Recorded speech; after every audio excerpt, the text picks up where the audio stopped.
Corning's view on sustainability is really shaped by who we are. We started improving lives over 170 years ago, and yet we remain critical today. So in fact, I would think that it's likely that possibly everybody in this room has actually used 3 Corning products since they got up this morning. And I'll give you an example of why I say that. So when you got up, maybe you looked at your phone and you checked some messages or something. Maybe you touched it, and the front surface of that phone may well have been our Gorilla Glass. Next, you probably saw some information on displays somewhere, and the image that comes to you through that glass is often Corning display glass. You probably got some texts or some emails today. They came to you through the internet, of course, which is enabled by optical fiber, a product that we invented back in the 1970s and that we are still a major manufacturer of today.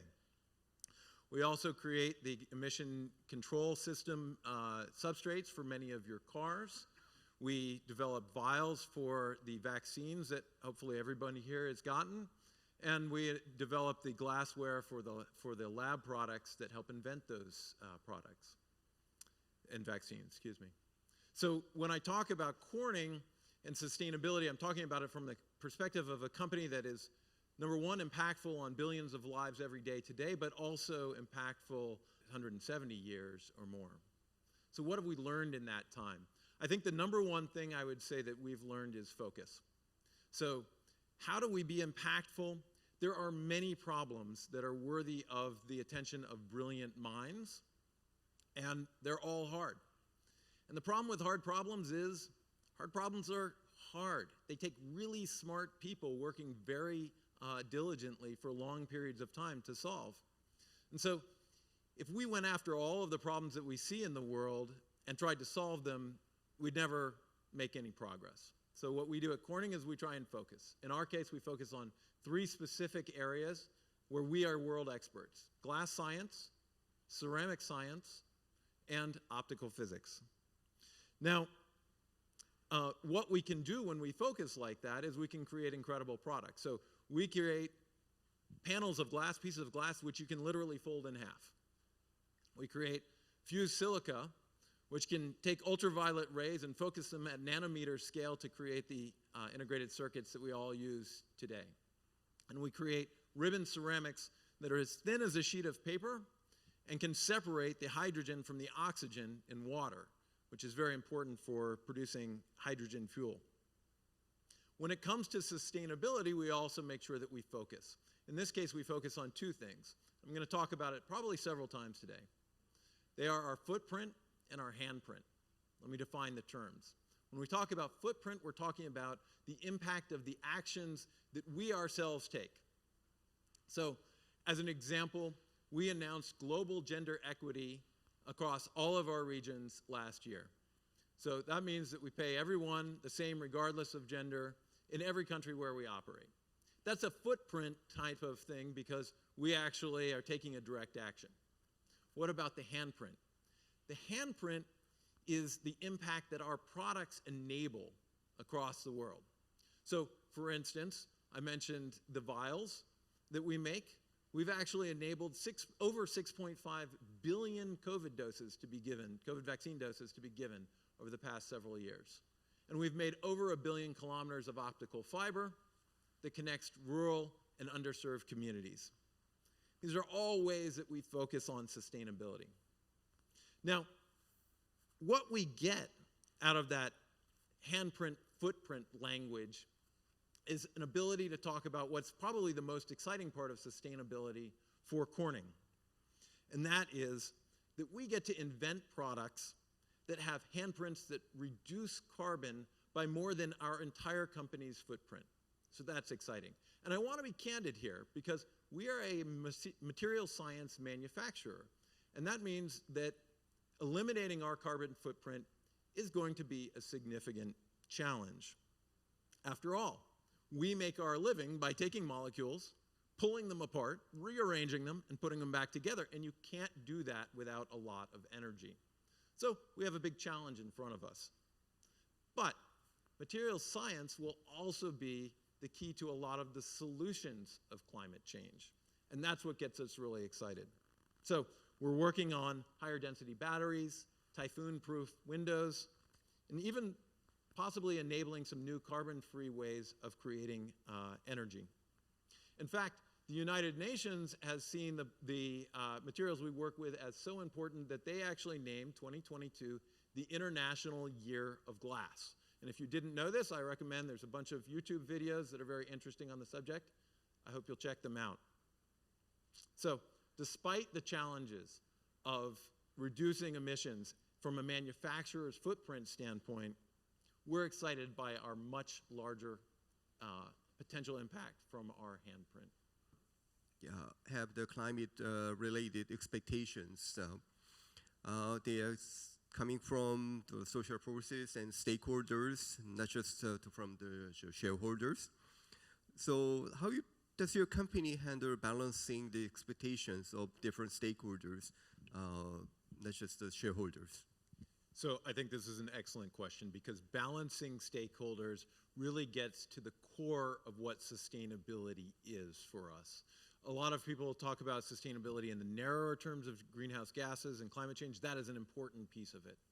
But we think about sustainability as the balance between all of our stakeholders. So who are our stakeholders? Well, they're the people who enable and also benefit from the work we do. If you think about it, the stakeholders are really the people who have entered into a deal with us, or actually they've entered into a deal with each other. And that deal is that they give something of themselves and then they get a benefit back from the organization existing and from the work it does. So when we think about our stakeholders, the fact that they are in a deal which they feel good about the net of their contribution and what they get back, that's what allows us to thrive as an organization. And that's what makes us sustainable, literally the ability to sustain ourselves, right? So now we define our stakeholders in 6 groups. They are our people, or our customers, and our vendors, which we call our partners, the local communities, our investors, society, and one other stakeholder group that I'm going to come back to and mention that in a minute when Marie Christine was kind enough to foreshadow it for me. So when we think about all of those, the first of 5 groups of stakeholders, we make sure that we are giving them what they need to feel good about being a part of the group. So for instance, I mentioned global pay equity. Our people, our employees, have to know that we value and treat them fairly, right? I talked about our customers. We have deep relationships with our customers. And in fact, there's some great examples in Korea with Hyundai, with Samsung, with LG. These are companies that we have long-standing co-innovation relationships with because that helps us both get the most from the relationship. We do a lot in our communities. So for instance, in our Corning Precision Materials here in Korea provide scholarships to high school students who otherwise wouldn't be able to go to college. I'll give you another example. During the pandemic, we took our main manufacturing plant and we devoted part of it to being a field hospital. Now, here's the kicker on that one. I'm not talking about the recent pandemic. I'm talking about the pandemic that happened in 1918. So we've been doing this kind of community investment for a very, very long time, and it served us well. I mentioned society. We love to push forward the human rights in our supply chain with groups like the Responsible Mining Initiative. And of course, especially in this forum, I can't forget about our investors. Since 1945, we've averaged an NPAT growth, so our net profit after taxes has grown by about 9% per year over that period of time. Now, if you don't think that sounds like a lot, let me translate it into another term. That means it's increased 76,000% since 1945. So that's a pretty good return for our investors. Okay, I said there's a 6th group, and that is our future stakeholders. And as I mentioned, Marie Christine already foreshadowed this for me. But our future stakeholders is a way of recognizing that if you are going to be a sustainable company, you have to invest in the future. So sometimes you're going to make trade-offs between what you have presently and what you get in the future. And we do that. I've mentioned several of the ways that we are investing today in innovation that will help solve global climate change. Now, innovation is difficult. We know that a lot of these investments are not going to pay off. But if some of them do, we will get an outsized benefit for our future stakeholders. And that's the way we maintain this balance. Now, it's important for me to say one other thing, and that is that this balance is always shifting and changing. Over 170 years of our operations, we have learned some stuff. And looking back, I have to say, candidly, we have not always treated all of our stakeholders the way that we would want to treat them today. So, moreover, our stakeholders' needs do change and shift. And we have to see those changes and we have to react to them. Sometimes we see them ahead of time and we react quickly, and that's great. But sometimes we wind up playing a little bit of catch up. We are never going to be perfect striking this balance. But what sustainability means to us is that we're always going to try to deliver the kind of balance that keeps our stakeholders interested in being a part of the work that we do.